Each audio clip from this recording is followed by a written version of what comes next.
Hello, thank you so much for joining us again. My name is Susan Ward. I am the MTSSB consultant for the Southeast region under the Bureau of Student Wellness at the New Hampshire Department of Education, and I am here with my colleagues, Catherine Leswing and Molly White. And this is our second video of a series in talking about MTSSB exploration. If your district is looking to explore MTSSB and thinking of possibly adopting it. And we will be talking a little bit more in detail today about establishing a shared understanding.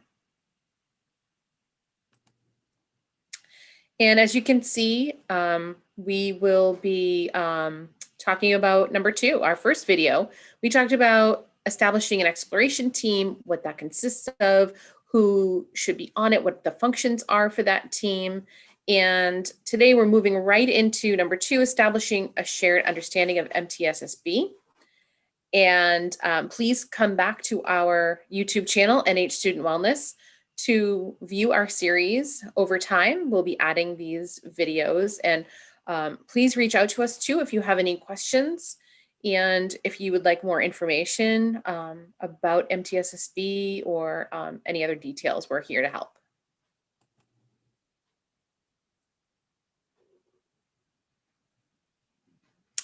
And we're also going to be talking about, under a shared understanding, is increase the fluency with the MTSSB framework and implementation science principles, capacity, resources, and strategies needed for a successful implementation of both the overall MTSSB framework and individual evidence practices. So really just getting to know MTSSB, what it consists of, and really understanding how to use the language and increase the use of that language in groups in your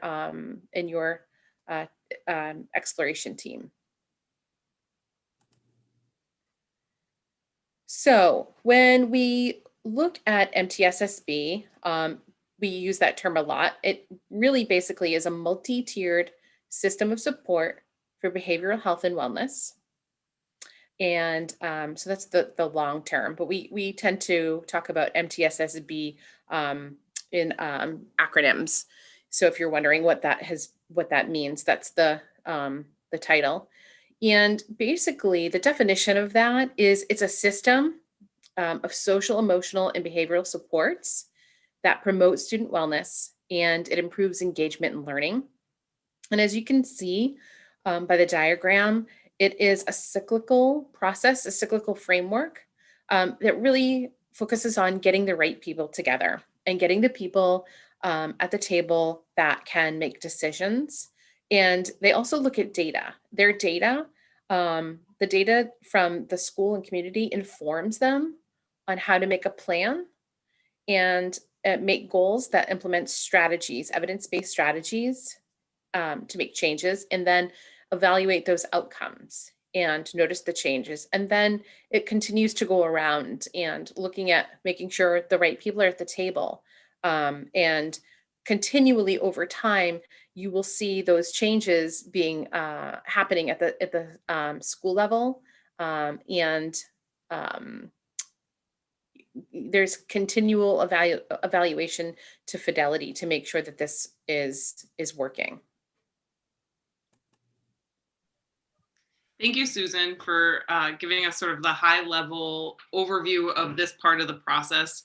Like Susan said, developing a shared understanding of MTSSB is really important for a district and for an exploration team, and thinking about how to disseminate that information so that everyone in the community, in families, in schools understand what MTSSB is. And so that the buy-in is there if the exploration team does ultimately decide to adopt MTSSB. We wanted to give you just this quick diagram so that you understand the flow of MTSSB and how it might play out in a district. So in our series, right now we've been talking about exploration and adoption of MTSSB, and that's really the first step for a district who's new to MTSSB to assemble a small team of decision makers, examine some data, examine the readiness and the fit in the district for a system like MTSSB. If that team decides ultimately to adopt MTSSB, then the school or the district would move on to district level implementation, and then ultimately school level implementation, where that tiered framework that we all that we generally know, and that pyramid that we are familiar with, that's where the that sort of tiered system would really play out, is at the school level. So we're gonna dive into these steps in a little bit more detail.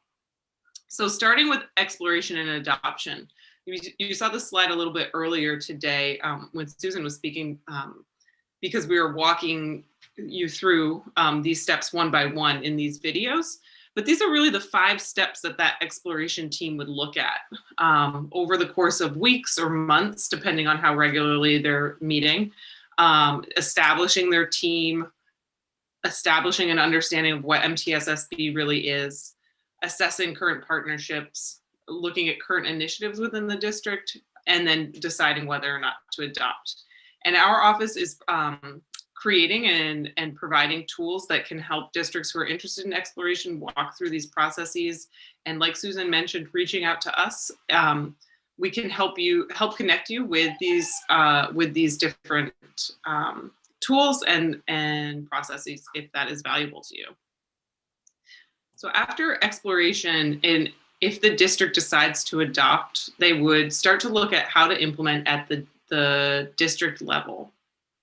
And to do that, the first thing, again, as Susan clearly explained with the sort of the cyclical nature of MTSSB, mobilizing people is always that first thing that we think to do. And do we have the right players at the table? So oftentimes the exploration team, that smaller group of decision makers, will blossom into a larger team, which would become the district community leadership team, another team of decision-making folks, but also, having a wide array of people from the community and district who would be invested in MTSSB, coming together, usually monthly, to engage in the following steps that you see here. So I'm not going to go through every single step here, but these steps that you do see, and sometimes steps is not the right word because they don't always happen linearly, but these tasks that you see here would be undertaken by that district community leadership team in the same process that Susan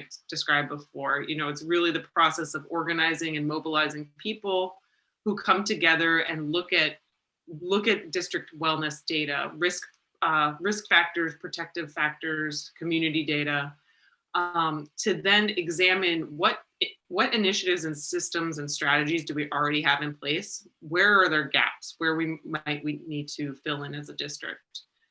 To then come up with a plan and then continue to implement and evaluate the strategies that are selected. So the district level is really that higher level. They're making broader decisions that will help schools, help guide schools in their process.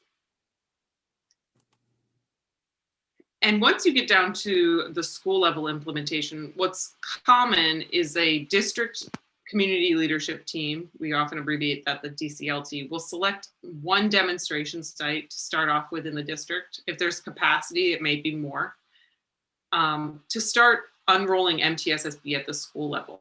And just like the district team did and the exploration team did, the school level team would also organize people into those tiered teams that we tend to be more familiar with. The universal tiered 1 team that's helping supports for all students, tier 2 and tier 3 teams, which would be more intensive interventions.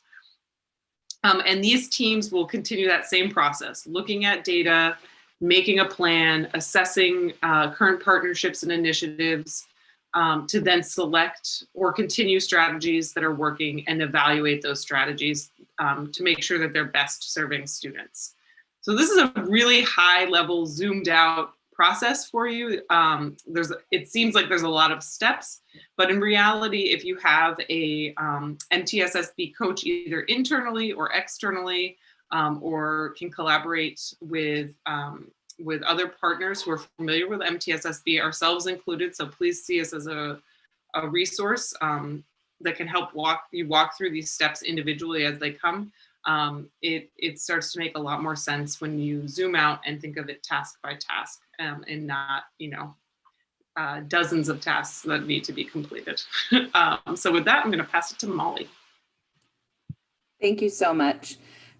So thank you, Catherine and Susan, for walking us through some high-level MTSSB knowledge. What that looks like on the ground, as both of you kind of began to talk about, was setting up teams. So at the district level, you could have that district community leadership team, or those top blue squares you can see at the top of your screen. This is, again, that exploratory team that has grown and developed over time to accommodate other key stakeholders. You would want decision makers or administrators here at the district community team so that they have the power to allocate resources and funding, or to work and shift job descriptions and other big district level tasks that would support the implementation of MTSSB at the school level. And then below, you can see in the school level, we highlighted tier 1, 2, and 3. This is that school level implementation that Catherine was talking about at the very last slide. So you would want to set up school level teams that address universal prevention strategies at tier 1.